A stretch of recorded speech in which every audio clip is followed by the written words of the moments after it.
ಮಡಿಕೇರಿ ತಾಲೂಕಿನ ಕಕ್ಕಬ್ಬೆ ಗ್ರಾಮದ ಪ್ರಸಿದ್ಧ ಪ್ರವಾಸಿ ತಾಣ ತಡಿಯಂಡೋಳ್ ಬೆಟ್ಟಕ್ಕೆ ಚಾರಣಕ್ಕೆ ತೆರಳಿದ್ದ ಕೇರಳ ಮೂಲದ ಯುವತಿ ಶರಣ್ಯ ಜಿಎಸ್ ನಾಪತ್ತೆಯಾಗಿದ್ದಾರೆ. ಗುರುವಾರ ಸಂಜೆಯಿಂದ ಯುವತಿಯ ಸುಳಿವು ಸಿಗದಿರುವುದು ಆತಂಕ ಮೂಡಿಸಿದೆ. ಇನ್ನು ಕೇರಳದಿಂದ ಏಕಾಂಗಿಯಾಗಿ ಪ್ರವಾಸಕ್ಕೆ ಬಂದಿದ್ದ ಶರಣ್ಯ ಕಕ್ಕಬ್ಬೆಯ ಖಾಸಗಿ ಹೋಮ್ ಸ್ಟೇಯಲ್ಲಿ ತಂಗಿದ್ರು.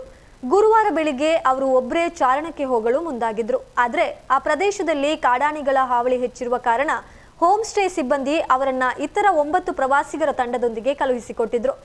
ಚಾರಣದ ವೇಳೆ ನಾಯಿಗಳ ಜೊತೆ ಆಟವಾಡ್ತಾ ತಂಡಕ್ಕಿಂತ ಹಿಂದೆ ಉಳಿದ ಶರಣ್ಯ ದಾರಿ ತಪ್ಪಿ ನಾಪತ್ತೆಯಾಗಿದ್ದಾರೆ ಎಂದು ತಿಳಿದು ಬಂದಿದೆ. ತಾನು ದಾರಿ ತಪ್ಪಿರೋದಾಗಿ ಶರಣ್ಯ ಗುರುವಾರ ಸಂಜೆ ಹೋಮ್ ಸ್ಟೇ ಮಾಲೀಕನಿಗೆ ಕರೆ ಮಾಡಿ ತಿಳಿಸಿದ್ರು. ಅದಾದ ಬಳಿಕ ಅವರ ಮೊಬೈಲ್ ಸಂಪರ್ಕ ಕಡಿತಗೊಂಡಿದೆ.